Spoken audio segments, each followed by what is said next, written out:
الله الرحمن الرحيم آتوني زبر الحديد حتى إذا ساوى بين الصدفين قال انفخوا حتى إذا جعله نارا قال آتوني أفرغ عليه قطرا فما استطاعوا أن يظهروه وما استطاعوا له نقبا قال هذا رحمة من ربي فإذا جاء وعد ربي جعله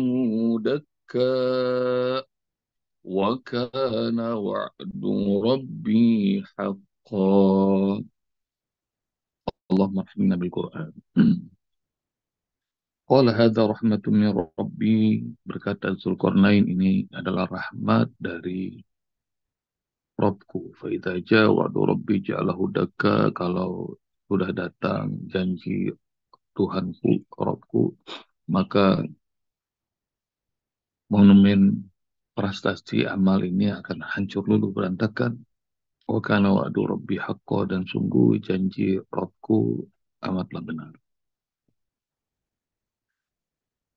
Allahumma rahmna bil Qur'an.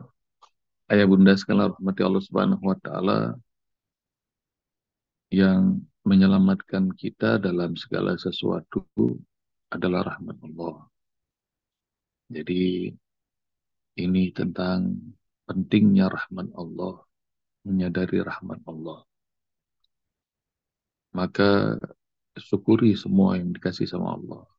Apakah itu namanya prestasi pekerjaan seperti yang dilakukan oleh Zulkarnain, atau dikasih pasangan, keluarga, itu rahmat Allah.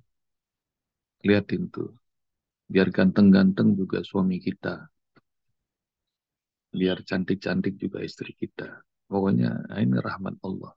Udah yang terbaik dikasih semua. Anak-anak juga tuh rahmat Allah. Harta rahmat Allah. Dan itu diberikan sama Allah buat hamba yang Allah suka. Hamba-hamba pilihan Allah. Jadi kita nih dipilih Allah. Dah dikasihnya hartanya segini aja. Nggak usah banyak-banyak. 100 triliun. Tuh, kira. Biar segitu sedikit, tapi boleh jadi itu yang terbaik buat menyelamatkan kita. Nanti dikasih ribuan triliun malah nggak sanggup. Itu. Dikasih anak yang sehat, rahmat Allah. Dikasih anak yang sakit, berkebutuhan khusus, rahmat Allah. Pokoknya semuanya itu rahmat Allah, rahmat Allah. Jadi harus dimasukin ke dalam alam bawah sadar kita bahwa segala-galanya rahmat Allah. Termasuk dipilihnya kita bisa bangun sebelum subuh, itu rahmat Allah. Banyak orang yang nggak dibangunin semua. Diizinin untuk sholat subuh tepat waktu, apalagi berjamaah di masjid, itu rahmat Allah. Dikasih bisa setiap hari jumpa di kajian online gini, belajar Quran bareng-bareng, itu rahmat Allah, rahmat Allah. Pokoknya rahmat Allah banyak banget. Jadi kalau kita ngitungnya, nah, dan kalau menyadari itu rahmat Allah begitu banyak, nah, maka bersyukur atas rahmat Allah. Tidak boleh mengklaim prestasi itu karena diri kita. Nanti ayah bunda lihat dalam surah Al-Qasas. Kenapa Korun dibenamkan? Karena begitu orang-orang melihat Korun, hartanya banyak banget, dia bawa dalam iring-iringan pawai. Sampai kunci dari perbendaraannya, kunci dari gudang-gudangnya, para algojo nggak sanggup ngangkutnya. Dan ada kalimat yang membuat Allah murka. Innama utituhu ala ilmin indi. Korun mengatakan, hartaku segini banyak karena aku tahu ilmunya. Karena ilmu yang aku miliki.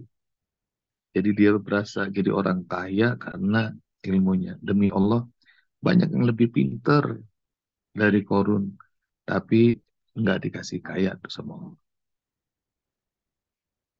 Ya, jadi kekayaan tuh bukan karena prestasi kita, bukan. Bukan karena kita mampu, bukan. Memang Allahnya pengen kasih. Ada juga yang dikasih hidup susah sama Allah. Itu juga rahmat, rahmat Allah. Saya perasaan udah pernah nonton, sudah pernah share ke ayah bunda tentang Club 99 kan? Ya belum Club 99. Ini pura-pura belum nih. Yang raja pengen ngeliat tentang kebahagiaan hakiki. Lalu raja melintas ada apa namanya sebuah keluarga sederhana bersahaja meskipun rumahnya gubuk, tapi masya Allah kayaknya bahagia banget mereka, bapaknya, ibunya. Raja iri, sementara dia punya segala-gala. Nah, kata raja kepada penasehatnya, itu indah banget hidupnya ya. Saya pengen banget hidup kayak begitu, kata rajanya. Nah, kata penasehatnya, ah, kata siapa raja? Dia belum masuk klub 99 aja. Kalau sudah masuk klub 99, nanti juga hidupnya berantakan. Apa tuh klub 99? Raja pengen tahu, ya. Sini, minta duit, kata kata penasehatnya. Buat apa? Aku pengen ngajak mereka masuk klub 99. Bunda sekalian rahmati Allah Subhanahu wa taala. Oke, aku kasih katanya. Berapa yang kamu perlukan? Saya perlu 99 dinar. Buat apa? Tengah malam kita akan taruh depan pintu, orang miskin itu. Nah, kita lihat besok paginya apa yang terjadi. Maka karena percaya sama penasihatnya, taruh dah. Dulu kan kalau tempat uang tuh pakai iketan tuh ya bunda. Dan dinar tuh koin-koin. Ini diceritain panjang nggak apa-apa nih. Ntar waktunya habis. Nggak Nggak apa-apa. apa-apa, Terus Ustaz. dikit. Nggak apa-apa, Harusnya Bob. Ustaz kamu Nggak apa-apa. apa? Nah, Terus, terus. Nggak apa-apa, teruskan. terus. Lanjut, Nah, lanjut. udah. Ditaruh lah itu Tahun itu. besok pada mau menjelang subuh, yang laki-laki mau ke masjid, buka pintu. Dan begitu buka pintu, jalan, begitu keluar pintu, kesandung. Apaan nih? Oh, ngelihat ada ada bungkusan uang. Lalu kemudian, aneh nih, punya siapa ya? Tapi kalau taruh depan pintu, jangan-jangan orang nganterin buat kita nih. Nah itu raja, penasehat, sama pengawal pada ngeliatin dari jauh tuh. Muka mereka tuh bahagia banget ngeliatin tempat duit itu. Dan mau masuk. Tapi yang terjadi, nggak jadi ke masjid tuh. Karena itu dan terdengar suara riuh rendah dalam rumah. Ya Allah. Gitu. Hitung, hitung, hitung, hitung, hitung. Kata. Kedengeran dari luar. Orang lagi jelang subuh nih. Dan dihitung. Ta, ta, ta, ta, ta. Kata ibunya, kok cuma 99 nih? Ah, salah kali kata suaminya. Sini, saya ngitung. Hitung tak, tak, tak, tak, tak, tak, tak. Iya nih, kok cuma 99 kagak 100. Anak yang ngitung, semuanya pada ngitung. Mereka berharap 100, tapi 99, 99. Dan tahu yang terjadi ayah bunda sekalian rahmati Allah Subhanahu wa taala. Ini rahmat Allah segede itu buat orang yang skalanya nggak pernah nyampe. Dianterin. Itu dianterin ayah bunda sekalian rahmati Allah. Besoknya udah lain tuh gaya hidupnya. Maka kata bapaknya, aku mau beli kuda gitu. Kalau sekarang mau beli Alphard kali, mau beli apa gitu. Ibunya bilang, aku mau beli ini segala macam. Tapi yang terjadi ya benar, semuanya bagi itu, bagi dan masing-masing beli dan berubah. Jadi udah jarang ke masjid, harus sudah mulai lagi sibuk. Kemudian yang tadinya rukun, bahagia, makan seadanya juga enak, nikmat. Sekarang nih kalau makanan kayak enak kedengeran suara berantem, jarang ada di rumah. bapaknya datang, ibunya belum pulang, anak-anaknya kelayaban kemana-mana. Dan dilihatin dari hari ke hari, raja, penasehat, semuanya suka lewat tuh ke rumah itu. Mau pada malam hari, mau pada siang hari, mau pada saat enaknya raja aja, pengen lihat. Dan kata raja, kok jadi begini hidupnya ya, keluarga ini? Dan penasehat bilang, itu dia raja. Kan saya bilang, mereka tuh bahagia karena belum masuk klub 99. Begitu masuk klub 99, belum tentu hidupnya itu bahagia. Karena itu ya Bunda, banyak tuh yang model begitu. Dalam kehidupan saya juga banyak tuh. Saya ngeliatin. Dulu waktu lagi susah, melarat, kompak, bahagia, rukun. Begitu berkelimpahan, berantakan. Banyak. Ya, tapi mudah-mudahan, nah ini, kalau Allah kasih rezeki, mudah-mudahan Allahnya hadir, rahmatnya nggak pernah putus. Kalau Allah kasih ilmu, dalam ilmu itu juga Allahnya hadir, memberkahi, menyertai, dan rahmat Allah nggak pernah putus. Allah kasih keluarga yang penyayang, di keluarga itu rahmat Allah hadir, Allah memberkahi, rahmatnya nggak pernah putus. Sama dalam mengemban amanah, menjadi pemimpin juga. Kalau Allahnya hadir, rahmatnya tidak pernah putus, Allah memberkahi, Allah ridhai. Itu jadi, qala hadza rahmatun min Rabbi. Ini rahmat dari Robku. Nggak pernah berkata seperti ucapannya Korun. Inna ma'utitu ala ilmin indi. Ini aku punya harta segini banyak karena aku yang pinter, aku yang bisa. Enggak. Dan Bunda nanti cari ya ucapan Korun itu dalam surah Al-Qasas.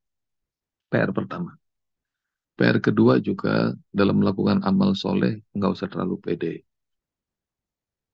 Apalagi kalau udah bisa hafal surah Al-Kahfi, yang lain hafal masih trikul, nggak usah terlalu pede di depan. Itu mah dari dulu trikul mulu kalau ngaji gitu. Nggak usah, jangan ngeledekin orang. Kalau lagi puasa sunnah, ada yang nggak puasa jangan merasa kita lebih hebat. Kalau kita lagi, ya banyaklah amal soleh. Jangan sampai amal soleh itu membuat kita ngerasa paling hebat, paling suci, paling benar. Jangan. Nah cari nih hadis Rasulullah SAW yang mengatakan, la yadkhulu ahadukumul jannata bi'amali. Tidak ada seorang di antara kalian bisa masuk surga Allah dengan amalnya. Nggak ada, kata Rasulullah, yang bisa masuk surga dengan amalnya. Lalu kemudian para sahabat mengatakan, wala anta ya Rasul. Bagaimana dengan engkau ya Rasulullah? Apakah engkau tidak masuk surga juga dengan amal yang kau lakukan? Wala ana. Saya juga begitu, kata Rasul.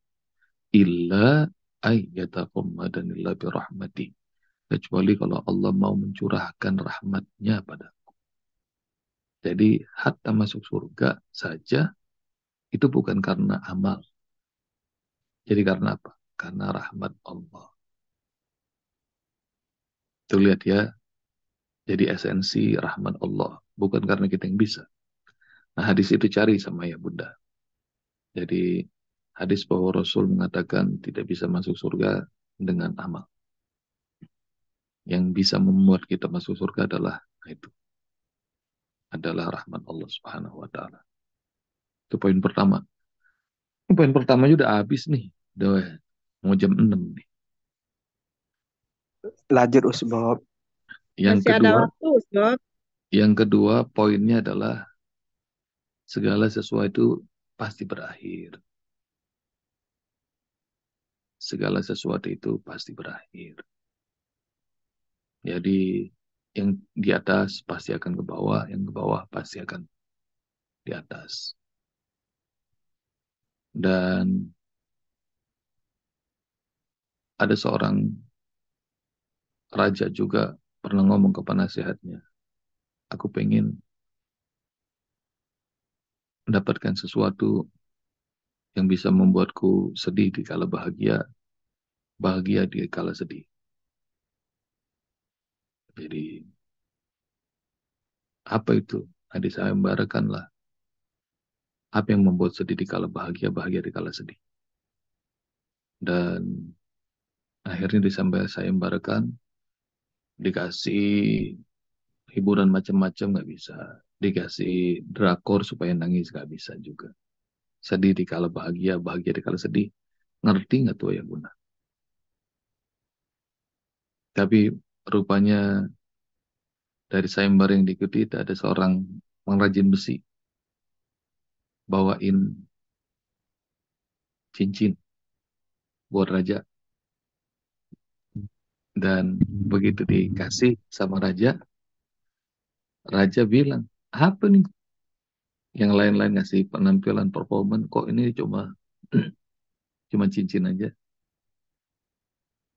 Lalu kemudian begitu dilihat, di dalam cincinnya ada tulisan, yang ini juga pasti berlalu. This also will pass. Yang ini juga pasti berlalu. Dan raja yang tadinya senyum, jadi sedih itu. Ngelihat lagi performan lagi dikelilingin orang-orang, langsung sedih. Dan dia sadar tuh, nanti kalau dia lagi dalam musibah, ntar juga dia bakal senyum, bakal bahagia. Ngerti nggak tuh ayah bunda? Yang ini juga pasti berlalu. Jadi kalau kita lagi bahagia, ngeliatin tuh tulisan di cincin, yang ini nih juga pasti berlalu. Bahagia dunia bakal hilang dan diperganti dengan sedih. Lagi ngumpul sama anak-anak, baca ada tulisan itu. Yang ini juga pasti berlalu. Ntar anak-anak pada keluar dari rumah. Dulu kita sendiri, sekarang kita rame-rame, ntar kita sendiri lagi.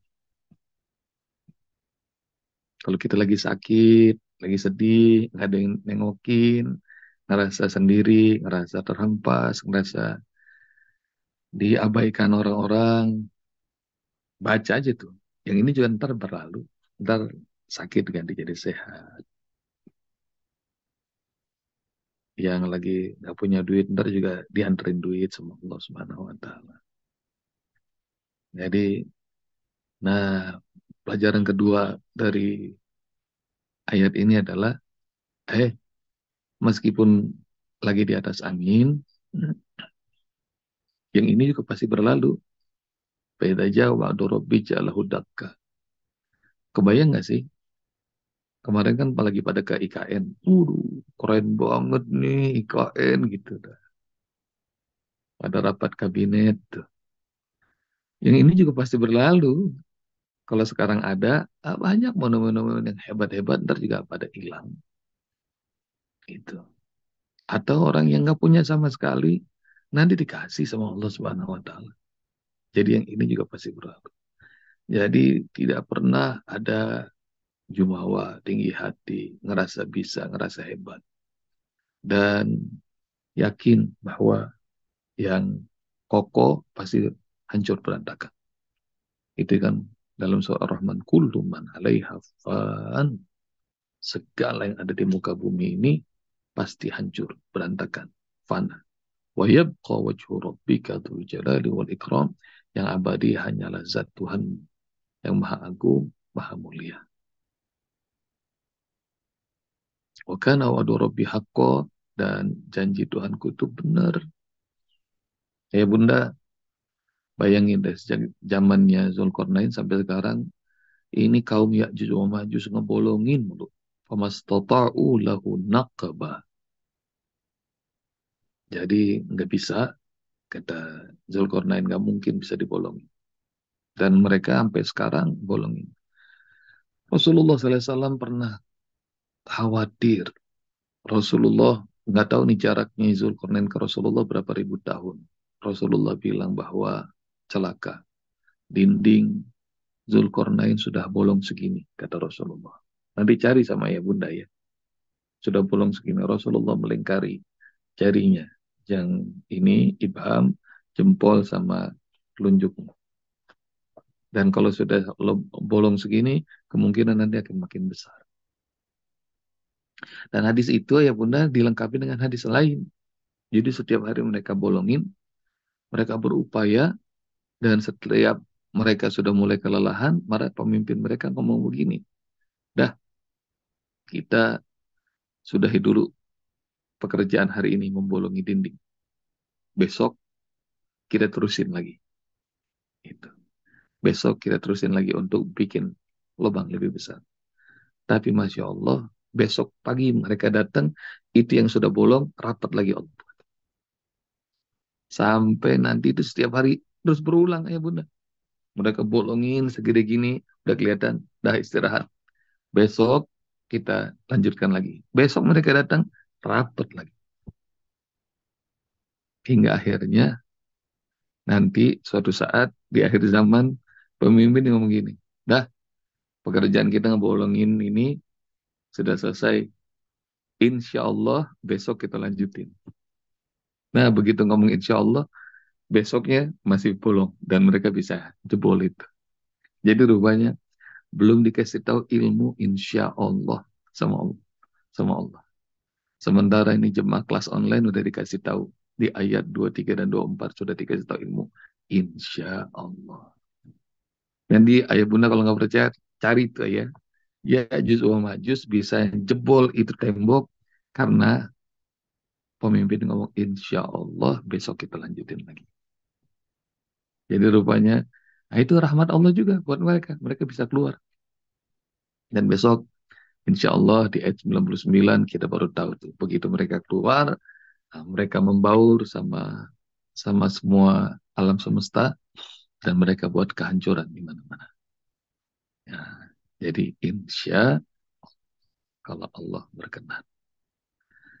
Demikian Ayah Bunda. Semoga 3 poin ini memberikan pencerahan buat kita. Jazakumullah. Assalamualaikum warahmatullahi wabarakatuh. Waalaikumsalam Waalaikumsalam warahmatullahi warahmatullahi Waalaikumsalam wabarakatuh. warahmatullahi wabarakatuh.